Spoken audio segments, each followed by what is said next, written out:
You may have weaknesses. You've made mistakes. We all have. But there's a lot more right with you than there is wrong with you. Dwelling on the negative doesn't help you to do better. Beating yourself up for past mistakes doesn't move you forward. The better you feel about yourself, the better you'll do. The more you like yourself, the further you'll go. You can't give away what you don't have. If you're in turmoil on the inside, mad at yourself, critical, condemned, that's what you have to give.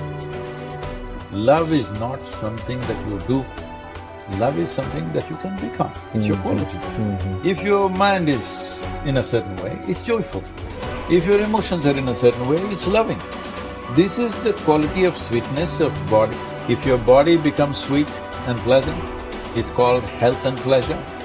If your mind becomes very pleasant, it's called peacefulness and joyfulness. If your emotions become pleasant, it's called love and compassion. If your very life energy becomes pleasant, it is called blissfulness and ecstasy. Only if your surroundings become pleasant, it's called success. In Buddhism, they say replace any negative thought immediately with a positive thought. And the neuroplasticity says the same thing, because neuroplasticity is amazing, but it can be bad. If you have a breakup and you obsess about the person, you're wiring that deeply into your brain. So you have to direct your neuroplasticity, and if you do get that voice in your head, which is normal for all of us, you need to, override that with a positive statement. So your forebrain is the builder, it's the designer, it's the CEO. And when you begin to speculate possibilities, when you start to think about a better way to do something, or something you want to experience, or something you want to do, or some future event, it's an amazing phenomenon, because researchers are beginning to show that not only do we remember a past, but the brain actually can remember a future. And so how does it do that? Well, because the forebrain has connections to all other parts of the brain, it can take a little bit of that knowledge from a specific neural network and a little bit of experience and another neural network of knowledge and another neural network of experience, and it can seamlessly piece it together to create a new level of mind. And then your brain gets a picture or an image, and then you transfix your mind on that image, and those neurons string into place that begin to fire and wire together. And every time you remind yourself of what you want to experience, you're reinforcing the circuitry in your brain to begin to install the hardware for you to actually experience that future event. In other words, the brain already looks like it's already had the event. Now that's super cool, because it really says then that we're remembering a future potential. The imagination is the most marvelous, miraculous, inconceivably powerful force that the world has ever known. And the average individual uses the imagination, if they use it at all, against themselves. They imagine what they don't want. They imagine problems coming. Let's begin to use our imagination the way God meant it to be used. It's the greatest creative faculty that we possess, and we can build anything we want with. The mind is very strong, and one of the things the mind does is develop methodologies or ways of thinking that let it interact with life and not get hurt and be more comfortable.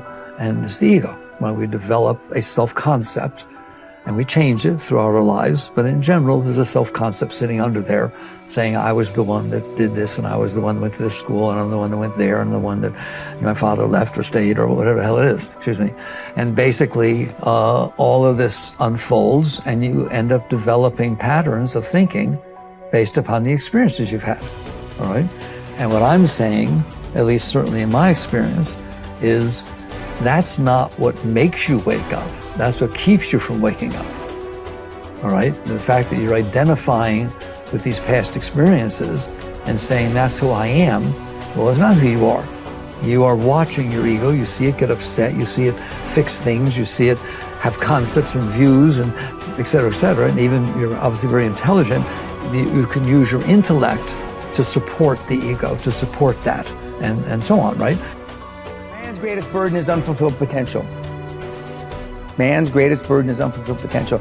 And I say, when I look at the audiences, And I know that maybe only 1% are going to achieve their potential. Not fully. I still haven't fulfilled my potential, but unfulfilled potential is man's greatest burden.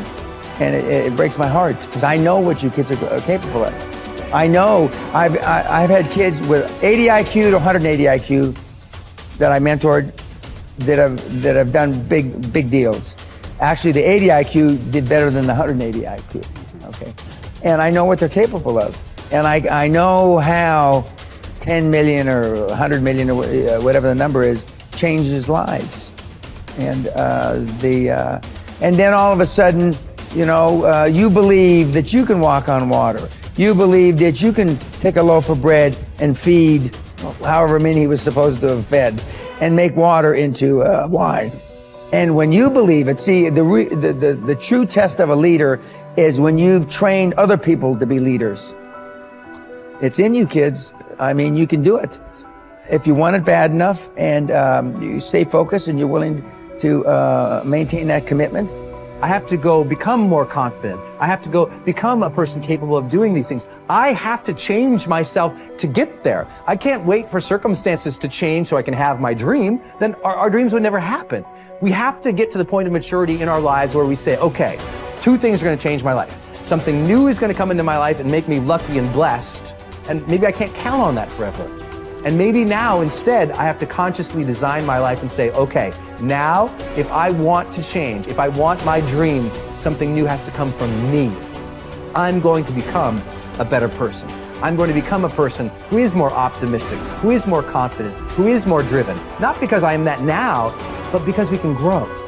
That you can become the type of person who you need to be to achieve your ideal life. You can start today living from your highest ideals, your highest sense of self, your strongest sense of self. You don't need permission. You don't need a guy like me to look at the video camera and say, you have now permission. But if you've been waiting for it, you have permission.